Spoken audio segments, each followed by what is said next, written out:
నమస్తే, welcome to నిఘా news బులెటిన్ల ముందుగా హెడ్లైన్స్ చూద్దాం.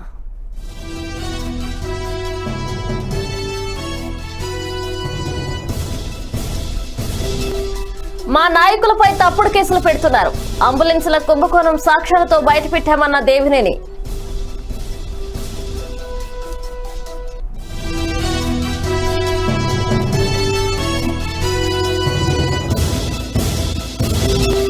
భారీ ఎత్తున హరితహారం నిర్వహిస్తాం. మొక్కలు నాటడం, కాపాడడం అందరి బాధ్యత అన్న తలసాని.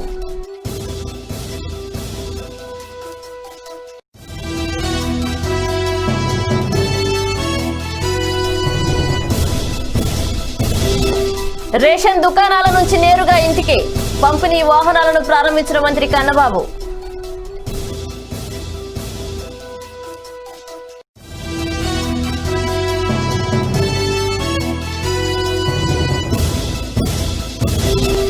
దేశ భవిష్యత్తును నిర్ణయించే అంశాలపై ప్రజలు ఆలోచన విధానం మారాలని పిలుపు.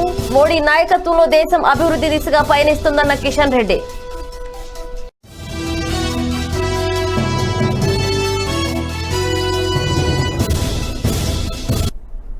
బులెటిన్లో డీటెయిల్స్ చూస్తే ఆంధ్రప్రదేశ్ ముఖ్యమంత్రి వైఎస్ జగన్మోహన్ రెడ్డి రాష్ట్ర గవర్నర్ బిశ్వభూషణ్ హరిచందన్ తో భేటీ అయ్యారు. సోమవారం సాయంత్రం రాజ్భవన్ లో ఆయన్ను మర్యాదపూర్వకంగా కలిశారు. ముఖ్యమంత్రి వెంట ప్రభుత్వ సలహాదారుడు సజ్జల రామకృష్ణారెడ్డితో పాటు మరికొంతమంది కూడా ఉన్నారు. సుమారు అరగంట పాటు వీరి భేటీ సాగింది. కాగా కరోనా వైరస్ నేపథ్యంలో శాసనసభ మండలి బడ్జెట్ సమావేశాలలో ఉభయ సభలను ఉద్దేశించి గవర్నర్ వీడియో కాన్ఫరెన్స్ ద్వారా ప్రసంగించిన విషయం తెలిసిందే. అయితే ఆనవాయితీ ప్రకారం బడ్జెట్ సమావేశాల అనంతరం గవర్నర్ తో సీఎం భేటీ అవుతారు. దానిలో భాగంగానే సీఎం జగన్ సమావేశమైనట్లు తెలుస్తోంది. అలాగే రాష్ట్రంలో కరోనా వైరస్ కట్టడికి ప్రభుత్వం చేపడుతున్న చర్యలు, పెద్ద సంఖ్యలో నిర్వహిస్తున్న కరోనా నిర్ధారణ పరీక్షలపై కూడా గవర్నర్ తో భేటీ అయి చర్చకు వచ్చినట్లు సమాచారం.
ఏడాది పాలనలో జగన్మోహన్ రెడ్డి ప్రభుత్వం ఆంధ్రప్రదేశ్ ను కుంభకోణంలో అగ్రప్రధాన నిలిపిందని మాజీ మంత్రి టీడీపీ నాయకులు దేవినేని ఉమామహేశ్వరరావు ఎద్దేవా చేశారు.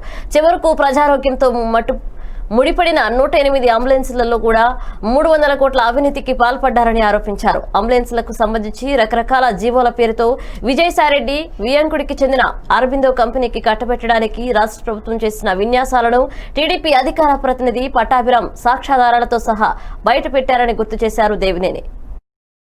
జగన్మోహన్ రెడ్డి గారు ఆంధ్రప్రదేశ్ రాష్ట్రాన్ని కుంభకోణాల్లో అగ్రగామిగా నిలబెట్టారు. చివరికి 108 అంబులెన్స్ ఇవాళ 300 కోట్ల కుంభకోణంలో రాష్ట్రం అంతా కూడా చర్చ జరుగుతూ ఉంది. తెలుగుదేశం పార్టీ అధికార ప్రతినిధి పటాభి గారు నిన్న ఈ 108 అంబులెన్సుల్లో ఎన్ని జీవోలు ఇచ్చారు, ఫైనాన్స్ చేస్తారనే దాని మీద ఒక జీవో, అంబులెన్సులు కొనదాని మీద ఒక జీవో, రేట్లు పెంచిన దాని మీద ఒక జీవో, డబ్బులు ఇవ్వడానికి ఇంకో జీవో, డిప్యూటీ సీఈఓని చేయడానికి ఒక జీవో, మళ్ళీ ఇవాళ రకరకాల జీవోల పేరుతో ఈరోజు ఏటుగా రాష్ట్రం అంతా కూడా పేరు మోగుతా ఉన్న విజయసాయిరెడ్డి గారి వియ్యంకుడికి అరవిందో కంపెనీకి ఈ 108 అంబులెన్సులు కట్టి పెట్టడానికి రాష్ట్ర ప్రభుత్వం చేసిన ఈ జీవోలో విన్యాసం చూస్తూ ఉంటే దేశం అంతా కూడా ఆశ్చర్యపోతూ ఉంది. 111 జీవోలో వాళ్ళు ఇచ్చింది బ్రహ్మాండంగా identify and engage. Jaganmohan Reddy గారు కొత్త కొత్త పదాలు వస్తూ ఉన్నాయి.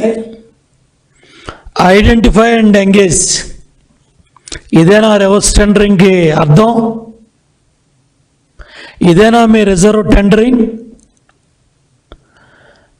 రివర్స్ టెండరింగ్ అని ఏడాదిగా మీరు పాడుతూ ఉన్న పాట, మీ సలహాదారుల డప్పులు. ఈ ఏడాది భారీ ఎత్తున హరితహారం నిర్వహిస్తామని మంత్రి తలసాని శ్రీనివాస్ యాదవ్ తెలిపారు. మొక్కలు నాటడం, కాపాడడం అందరి సామాజిక బాధ్యత అని చెప్పారు. నగరంలో ప్రతి పౌరుడు చెట్లు నాటాలని పిలుపునిచ్చారు. ఆహ్లాదకరమైన వాతావరణాన్ని అందించాలన్నారు. హరితహారంలో నగరంలోని అన్ని పార్టీల ప్రజాప్రతినిధులు మొక్కలు నాటాలని ఆదేశించారు. పార్కులు, ఖాళీ స్థలాలు, అపార్ట్మెంట్స్ అన్ని స్థలాల్లో హరితహారం చేపట్టాలని, మొక్కలను జీహెచ్ఎంసీ ఆధ్వర్యంలో అందరికీ అందిస్తామని తెలిపారు. 25వ తేదీ నుంచి 15 ఆగస్టు వరకు హరితహారం నిర్వహిస్తామని తలసాని శ్రీనివాస్ యాదవ్ తెలిపారు.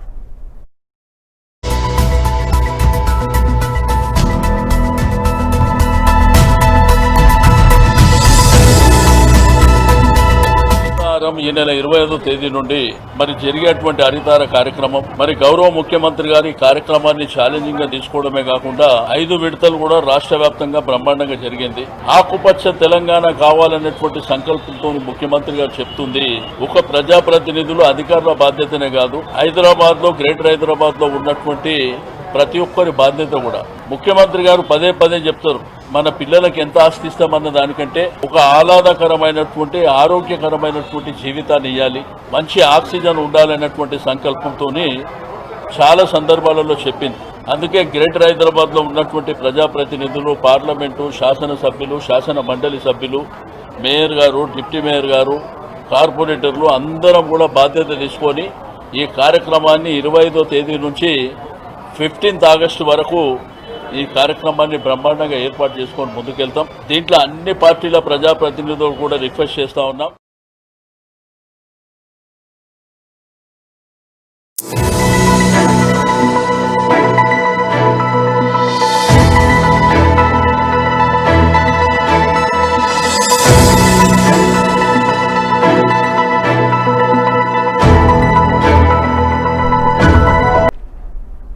రేషన్ దుకాణాల నుంచి వాహనాల ద్వారా నిత్యావసర సరుకులను ప్రతి ఇంటికి పంపిణీ చేయనున్నట్లు వ్యవసాయ సహకార శాఖ మంత్రి కురసాల కన్నబాబు తెలిపారు. కాకినాడ జేఎన్టీయూకే మెకానికల్ బ్లాక్ వద్ద రాష్ట్ర పౌర సరఫరాల సంస్థ ఆధ్వర్యంలో నిత్యావసర సరుకులు పంపిణీ సిద్ధం చేసిన వాహనాలను మంత్రి కలెక్టర్ మురళీధర్ రెడ్డి, జేసీ లక్ష్మీశ, వీసీ రామలింగరాజు ప్రొఫెసర్లు పరిశీలించి కొన్ని సూచనలు చేశారు.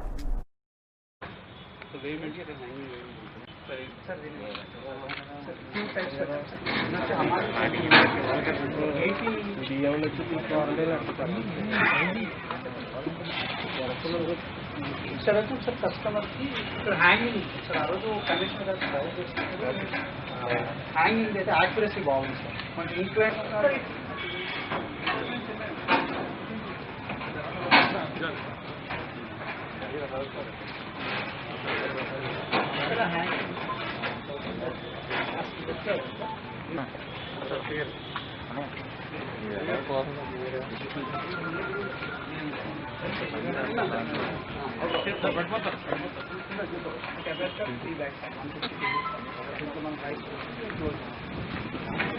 సో కస్టమర్ చూస్తున్నారు 5 kgs and 5 కండిషన్ కాకుండా ఆపేసి తీసుకుంటారు 5 kgs తర్వాత ఆటోమేటిక్ లేదు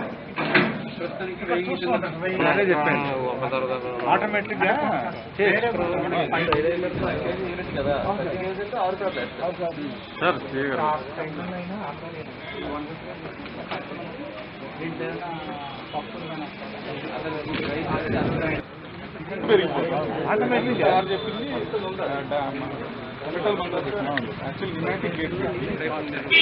న్యూమాటిక్ గేట్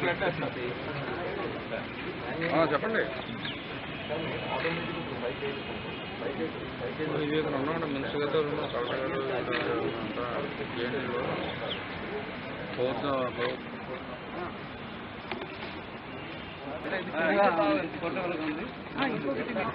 వెనకెళ్ళిపో అటు ఎక్కడ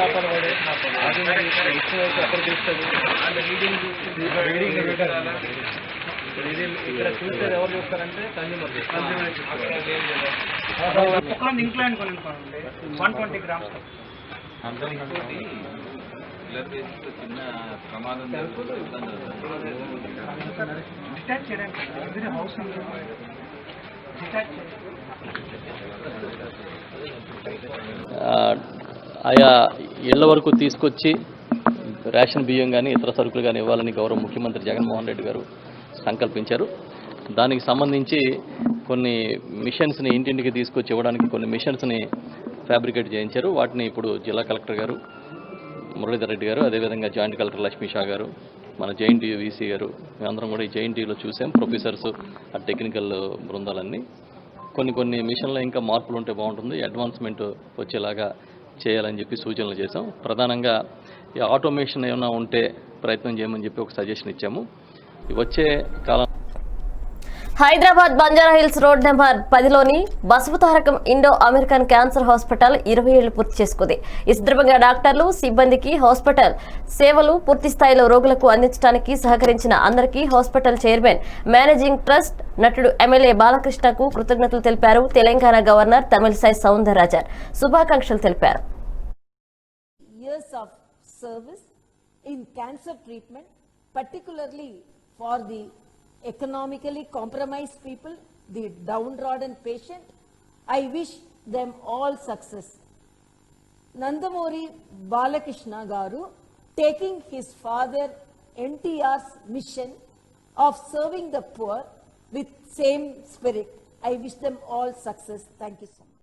I wish Basavatarakam Indo-American Cancer Hospital and Research Institute for completing their 20 years of service in cancer treatment. దేశ భవిష్యత్తును నిర్ణయించే అంశాలపై ప్రజల ఆలోచన విధానం మారాలని పిలుపునిచ్చారు కేంద్ర హోంశాఖ సహాయ మంత్రి కిషన్ రెడ్డి. చైనా ఉత్పత్తులకు ఇండియా అంగడిగా మారిపోయిందన్నారు. ఇకనైనా ఆ పరిస్థితి మారాలన్నారు. ఇన్నాళ్లు దేశీయ మార్కెట్ ఉత్పత్తులను నిర్లక్ష్యం చేశామని ఇక నుంచి ఆ ధోరణి మార్చుకోవాలన్నారు. మోడీ నాయకత్వంలో దేశం అభివృద్ధి దిశగా పయనిస్తుందన్నారు కిషన్ రెడ్డి. కాంగ్రెస్ ప్రభుత్వంలో దశాబ్దాలుగా పరిష్కారం కాని సమస్యలను కూడా బీజేపీ హయాంలో పరిష్కారం అయ్యాయని అన్నారు. విజయవాడలో బీజేపీ రాయలసీమ జోన్ జన సంవాద్ వర్చువల్ ర్యాలీ పాల్గొన్న మంత్రి కిషన్ రెడ్డి కాంగ్రెస్ పాలనపై విమర్శలు గుప్పించారు. పార్టీగా భారతీయ జనతా పార్టీ నాయకత్వంలో, మోడీ గారి నాయకత్వంలో అధికారంలోకి వచ్చినటువంటి ఏకైక పార్టీ, రెండోసారి అధికారంలోకి వచ్చినటువంటి పార్టీ భారతీయ జనతా పార్టీ. సీట్లను, ఓట్లను పెంచుకొని వచ్చాం. అద్భుతమైనటువంటి పరిపాలన. భారతదేశ చరిత్రలో సువర్ణాక్షరాలతో రాయించదగినటువంటి సంవత్సరము ఈరోజు. దురదృష్టవశాత్తు కరోనా ప్రపంచమంతా ఈరోజు వ్యాపించింది. మన భారతదేశం అతిథులం కామనము. కొంత కరోనా కారణంగా మనం ఇబ్బందులకు గురయ్యాం తప్ప పార్లమెంట్ సమావేశాలు తీసుకున్న ఈ సంవత్సరం దీర్ఘకాలికంగా దేశాన్ని పట్టిపీడిస్తున్నటువంటి సమస్యల పరిష్కారం కోసం చూసిన, దేశ ఆర్థిక వ్యవస్థను గాడిలో పెట్టేటువంటి ప్రయత్నం చూసిన మంచి పరిపాలన ఈ సంవత్సరంలో మోడీ గారి నాయకత్వంలో ఇవ్వడం జరిగింది. ఓట్ల శాతాన్ని, సీట్ల శాతాన్ని పెంచుకొని రెండోసారి అధికారంలోకి వచ్చాం. స్వాతంత్రం వచ్చిన తర్వాత ఒక ప్రతిపక్ష పార్టీగా మొట్టమొదటిసారిగా రాష్ట్రంలో అంబేద్కర్ రచించిన రాజ్యాంగం కాకుండా రాజారెడ్డి రాజ్యాంగం నడుస్తుందన్నారు విశాఖ జిల్లా ఎస్సీసీఎల్ అధ్యక్షుడు విజయ్ కుమార్. నగరంలోని టీడీపీ కార్యాలయంలో ఏర్పాటు చేసిన మీడియా సమావేశంలో ఆయన మాట్లాడారు. దళితుల ఓట్లతో గెలిచిన వైఎస్ఆర్ కాంగ్రెస్ పార్టీ చరిత్రలో దళితుల ద్రోహిగా మిగిలిపోతుందన్నారు. ఎస్సీ ఎస్టీ కార్పొరేషన్ నిధులను ఇతర పథకాల మళ్లించడంపై మండిపడ్డారు. బీసీ నేతలనే టార్గెట్ చేస్తూ కేసులు పెడుతున్నారని ఆగ్రహం వ్యక్తం చేశారు విజయ్ కుమార్. 64 సంవత్సరాలు ఆయన మీద నిర్భయ కేసట. ఆవిడ ఆ రోజు బయటకు వచ్చి క్షమాపణ చెప్పి లచ్చాపోతుడు గారు ఆయన తాతగారు ఫోటో తీశాడు ఎందుకమ్మా అని చెప్పి ఆ రోజు అక్కడ నిరసన తెలియజేస్తే ఆవిడ వచ్చి బయటికి తప్పు అయిపోయింది సార్ అని చెప్తే తర్వాత మారిపోయి వెంటనే ఆయన నా మీద ఎలా మాట్లాడాడు, నన్ను అవమానకరంగా మాట్లాడాడంటే ఏం మాట్లాడుతామని ఈరోజు అధికారులు కూడా కనీసం మీకు కొద్దిగా బుద్ధుండి వ్యవహరించాలి. కృష్ణవేణి గారు అది కరెక్ట్ కాదు. ఈరోజు ప్రభుత్వం ఏదో మా వెనకాతలు ఉంది, ఈరోజు పెట్ల గణేష్ ఈ రోజు వెనకాతలు ఉండి ఆడిస్తాం అన్నాడంటే వీళ్ళంతా వన్ టైం ఎమ్మెల్యేలు గుర్తుపెట్టుకోవాలి. ఇది మాత్రం మీ కౌంట్ డౌన్ స్టార్ట్ అయింది, మీ కౌంటబుల్ మేము ఇచ్చేస్తాం తిరిగి లేకుండా. రానున్న రోజుల్లో తెలుగుదేశం పార్టీ అధికారంలోకి వస్తుంది. వచ్చిన తర్వాత మీ ఇవ్వాల్సినటువంటి అన్ని కూడా మేము రాసుకుంటా ఉన్నాం. మీ చట్టాలన్నీ కూడా మా దగ్గర ఉన్నాయి. మీకు ఇవ్వాల్సిన కౌంటబుల్ ఏదైతే ఉందో వెనక్కిస్తాం, కంగారే లేదు. జగన్మోహన్ రెడ్డి ఏదో 10 సంవత్సరాలు పాలించేస్తాడనుకోని ఈ రోజు అధికారులు ఐపీఎస్ అధికారులు ఐఏఎస్ అధికారులు వ్యవహరిస్తున్నటువంటి తీరు, రాష్ట్రంలో డీజీపీ 4-5 సార్లు కోర్టుకి ఎక్కినటువంటి దాఖలాలు ఈ రాష్ట్రంలో ఎప్పుడైనా ఉన్నాయా? 5 సార్లు ఎక్కాడు. ఒక సిఎస్ కోర్టుకి ఎక్కినటువంటి దాఖలాలు ఎక్కడ ఉన్నాయా? ఆవిడ కూడా ఎక్కింది. అంటే ఏం చేస్తా ఉన్నారు? ఈరోజు దళితుల పక్షాన పోరాడుతున్నటువంటి వ్యక్తి మొన్న మీరు చూశారు, శ్రావణ్ కుమార్, రిటైర్డ్ జడ్జి శ్రావణ్ కుమార్ జాడా. ఆయన మన ఎగ్జిక్యూటివ్ మెంబర్స్ ఏదైతే యూనివర్సిటీలో జరిగినటువంటి అవకతవకలని బయట పెట్టి ఈ విధంగా వైసీపీ ప్రభుత్వం కుట్ర పన్ని ఇలాగ ప్రభుత్వం తాలూకా ఉద్యోగాలు అమ్ముకుంటుందని చెప్పి బయట చెప్పినందుకు ఆయన మీద దేశద్రోహం కేసు పెట్టారు. వాళ్ళు ఎవరో లేరు ఇక్కడ. కార్మికుల వ్యతిరేక విధానాలను అవలంబిస్తున్న కేంద్ర ప్రభుత్వ విధానాలపై జూలై 3వ తేదీన నిర్వహించిన తలపెట్టిన నిరసన కార్యక్రమాన్ని విజయవంతం చేయాలని నగరంలోని అన్ని ట్రేడ్ యూనియన్లు రౌండ్ టేబుల్ సమావేశాన్ని నిర్వహించాయి. సిఐటియు కార్యాలయంలో వివిధ ట్రేడ్ యూనియన్ నేతలు హాజరై దేశవ్యాప్త లాక్డౌన్ వలన ఏర్పడిన పరిస్థితుల ప్రభావంతో కుదేలైన కార్మిక రంగాన్ని కేంద్ర ప్రభుత్వం ప్రైవేటీకరణ వైపు తీసుకుపోతుందని పలువురు యూనియన్ నేతలు అభిప్రాయాన్ని వ్యక్తం చేశారు. మోడీ ప్రభుత్వం అనుసరిస్తున్నటువంటి కార్మిక వ్యతిరేక ప్రజా వ్యతిరేక విధానాలకు నిరసనగా దేశవ్యాప్తంగా జూలై 3వ తేదీన నిరసన కార్యక్రమాలు చేపట్టాలని చెప్పని కేంద్ర కార్మిక సంఘాలు, రాష్ట్రంలోని కార్మిక సంఘాలు వీటితో పాటు ఉద్యోగ ఫెడరేషన్లు ఐక్యంగా పిలుపునిచ్చాయి. ఈ పిలుపుని విశాఖపట్నంలో జయప్రదం చేయడం కోసం విశాఖపట్నంలో ఉన్నటువంటి అఖిలపక్ష కార్మిక సంఘాలు, ఉద్యోగ ఫెడరేషన్ నాయకుల సమావేశం ఈరోజు జరుగుతూ ఉంది. కరోనా మహమ్మారి లాక్డౌన్ కారణంగా ఈ దేశ ప్రజానీకం, రాష్ట్ర ప్రజానీకం, విశాఖపట్నం ప్రజానీకం, ప్రధానంగా కార్మిక వర్గం ఉపాధి కోల్పోయి తీవ్రమైనటువంటి కష్టాలు పడతా ఉంది. ఈ కష్టాల్లో ఉన్నటువంటి కార్మిక వర్గాన్ని, సాధారణ ప్రజానీకాన్ని ఆదుకోవాల్సిన బాధ్యత కేంద్ర ప్రభుత్వం మీద ఉంది. కానీ మోడీ ప్రభుత్వం దానికి విరుద్ధంగా కష్టాల్లో ఉన్న కార్మిక వర్గం మీద, ప్రజల మీద మరింత భారాలు మోపే విధంగా కార్యక్రమం చేస్తూ ఉంది. ఎన్నడూ లేని విధంగా గత 15 రోజుల నుంచి పెట్రోల్ డీజిల్ మీద ధరలు విపరీతంగా పెంచుకుంటూ పోతూ ఉంది. ఈ 15 రోజుల్లో ఈ రెంటి మీద కూడా దాదాపు లీటర్కి 8 రూపాయలు ధరలు పెంచే కార్యక్రమం చేశారు. అంతర్జాతీయంగా ముడి చమురు ధర తగ్గేటప్పుడు పన్నులు వేసి ఉచ్చ ఆదాయాన్ని కూడా మొత్తం కేంద్ర ప్రభుత్వం ఖాతాలో వేసుకుంది. ఇప్పుడు అంతర్జాతీయంగా ధరలు పెరిగితే ఆ ధరల భారాన్ని ప్రజల మీద మోపే కార్యక్రమం చేస్తూ ఉంది. దీంతోపాటు కార్మిక వర్గం అశేష త్యాగాలు చేసి సాధించుకున్న కార్మిక చట్టాలని 5 లేబర్ కోడ్స్గా యజమానికి అనుకూలంగా మార్చే కార్యక్రమం రెండో వైపున చేస్తూ ఉంది.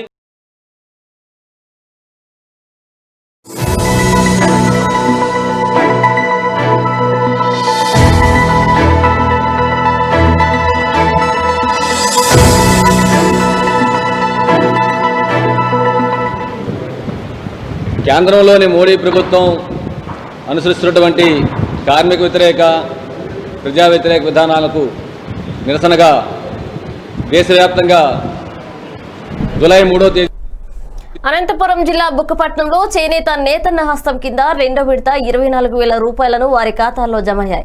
ఈ నేపథ్యంలో స్థానిక వైఎస్ఆర్ విగ్రహానికి పాలాభిషేకం చేశారు. అనంతరం కేక్ కట్ చేసి సీఎం జగన్ కు కృతజ్ఞతలు తెలిపారు. ఈ కార్యక్రమంలో వైఎస్ఆర్సీపీ నాయకులు Buchaiah, gas dealer Govardhan Reddy, Bukkapatnam minority నాయకులు రఫీ, చేనేత కార్మికులు పాల్గొన్నారు.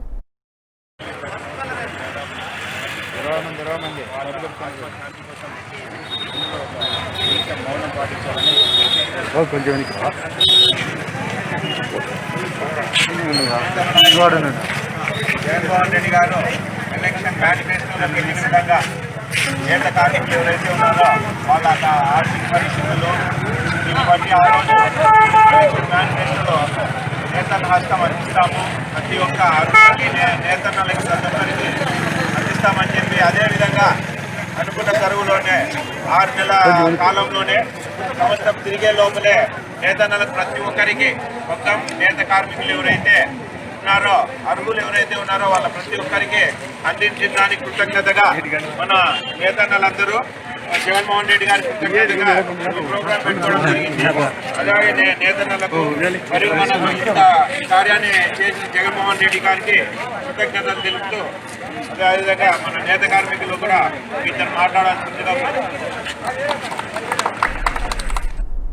భారత్ చైనా సరిహద్దుల్లో ఉద్రిక్తల వేళ ఢిల్లీ సీఎం అరవింద్ కేజ్రీవాల్ కీలక వ్యాఖ్యలు చేశారు. చైనాతో భారత్ ప్రస్తుతం 2 యుద్ధాలు చేస్తుందన్నారు. అందులో ఒకటి లడఖ్ సరిహద్దులో జరుగుతున్న యుద్ధం కాగా మరొకటి చైనా నుంచి వ్యాప్తి చెందిన కరోనా వైరస్ తో పోరాటమని వ్యాఖ్యానించారు. లడఖ్ సరిహద్దుల్లో చైనా బలగాలతో భారత జవాన్లు వీరోచితంగా పోరాడుతుండగా చైనా నుంచి వ్యాప్తి చెందిన కరోనా మహమ్మారిని అంతమొందించడానికి దేశంలోని వైద్య సిబ్బంది పోరాడుతున్నారని పేర్కొన్నారు. జవాన్లు వెన్నుచూపకుండా పోరాడారని, కోవిడ్-19 పై జరుగుతున్న యుద్ధంలోనూ అలాగే విజయం సాధిస్తామని కేజ్రీవాల్ అన్నారు. 2 యుద్ధాల్లోనూ విజయం సాధిస్తామని అన్నారు. 25,000 लोग ऐसे हैं जिनको अभी भी कोरोना है. एक हफ्ते के अंदर केवल 1,000 एक्टिव केस बढ़े. इसका मतलब लगभग जितने लोग बीमार ठीक हो रहे हैं उतने ही लोग बीमार हो रहे हैं. एक तरह से फिलहाल ऐसा लगता है कि थोड़ा सा स्टेबलाइज हो रहा है. पिछले दिनों में हमने कोरोना काफी फैला हुआ है और जनता के साथ मिलके, केंद्र सरकार के साथ मिलके हम इसे काबू करने की पूरी कोशिश कर रहे हैं एक तरफ, और दूसरी तरफ जिन लोगों को कोरोना हो जाए उनके इलाज की समुचित व्यवस्था करने की कोशिश कर रहे हैं. आज दिल्ली में लगभग 25,000 एक्टिव केसेस हैं. 33,000 लोग ठीक होके अपने अपने घर जा चुके हैं. 25,000 लोग ऐसे हैं जिनको अभी भी कोरोना है. एक हफ्ते के अंदर केवल 1,000 एक्टिव केस बढ़े.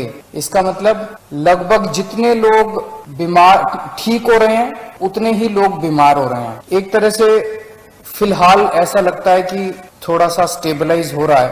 पिछले दिनों में हमने कोरोना काफी फैला हुआ है और जनता के साथ मिलके, केंद्र सरकार के साथ मिलके हम इसे काबू करने की पूरी कोशिश कर रहे हैं एक तरफ, और दूसरी तरफ जिन लोगों को कोरोना हो जाए उनके इलाज की समुचित व्यवस्था करने की कोशिश कर रहे हैं. आज दिल्ली में लगभग 25,000 एक्टिव केसेस हैं. 33,000 బులెటిన్ ముగించే ముందు హెడ్లైన్స్ మరోసారి చూద్దాం.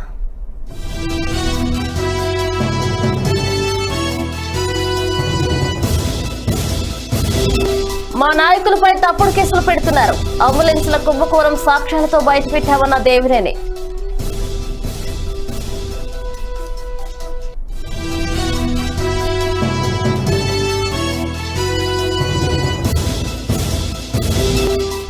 భారీ ఎత్తున హరితహారం నిర్వహిస్తాం. మొక్కలు నాటడం, కాపాడడం అందరి బాధ్యత అన్న తలసాని.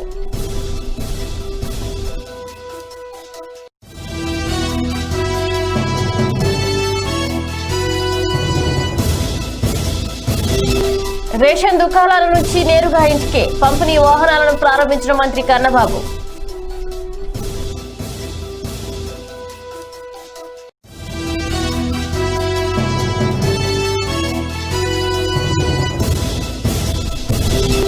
దేశ భవిష్యత్తును నిర్ణయించే అంశాలపై ప్రజల ఆలోచన విధానం మారాలని పిలుపు. మోడీ నాయకత్వంలో దేశం అభివృద్ధి దిశగా పయనిస్తుందన్న కిషన్ రెడ్డి.